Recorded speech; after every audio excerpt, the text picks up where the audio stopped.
भगवान श्री कृष्ण के 5 छल जिससे पांडव महाभारत युद्ध में विजयी हुए।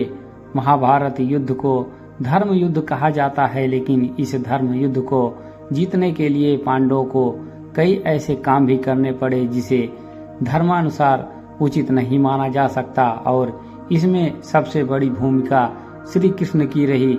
श्री कृष्ण ने न्याय और सत्य को जिताने के लिए धर्म की अपनी परिभाषा गढ़ी और ऐसे चाले जिससे पांडवों को युद्ध में विजय श्री प्राप्ति हुई। महाभारत युद्ध में विजय के लिए सबसे जरूरी था कि पितामह भीष्म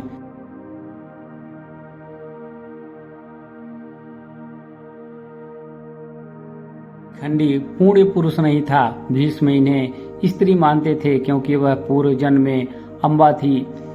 भीष्म की प्रतिज्ञा थी कि वह स्त्री पर हथियार नहीं चलाएंगे। इसी प्रतिज्ञा का लाभ उठाकर श्री कृष्ण ने अर्जुन को प्रेरित किया कि वह पितामह भीष्म को बाणों की सैया पर लेटा दिया, और अंत में यही हुआ। भीष्म के बाद द्रोणाचार्य जैसे योद्धा थे जिनके रहते युद्ध जीतना असंभव था।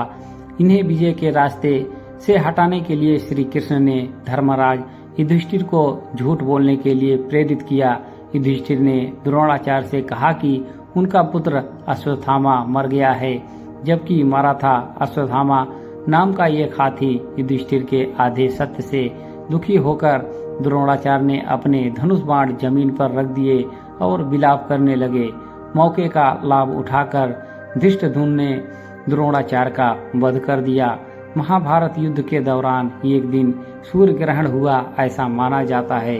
कहते हैं कि अर्जुन ने प्रतिज्ञा ली थी कि वह सूर्यास्त तक जयद्रथ का वध नहीं कर पाए तो आत्मदाह कर लेंगे। अगर ऐसा हो जाता तो पांडवों की हार हो जाती। इसीलिए युद्ध के दौरान श्री कृष्ण ने अपना सुदर्शन चक्र सूर्य की ओर छोड़ दिया, जिससे सूर्य की रोशनी छुप गई और सभी को लगा कि शाम हो चुकी है, जबकि यह ग्रहण जैसी स्थिति थी। उत्साहित जयद्रथ अर्जुन को आत्मदाह करने के लिए उस्काने लगा। इसी बीच श्री कृष्ण ने अपना चक्र सूर्य की ओर से हटा लिया और सूर्य निकल आया। अर्जुन ने पास खड़े जयद्रथ का वध कर दिया और अपनी प्रतिज्ञा पूरी की।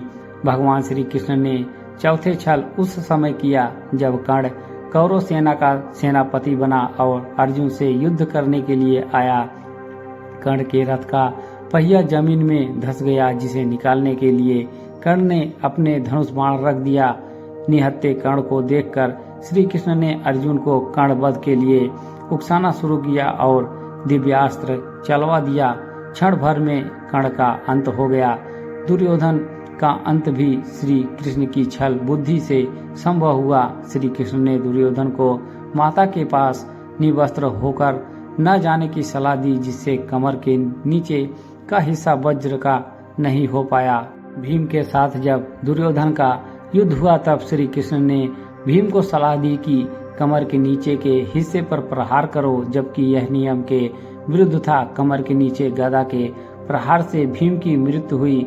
इस तरह पांडवों को महाभारत में विजय श्री मिली।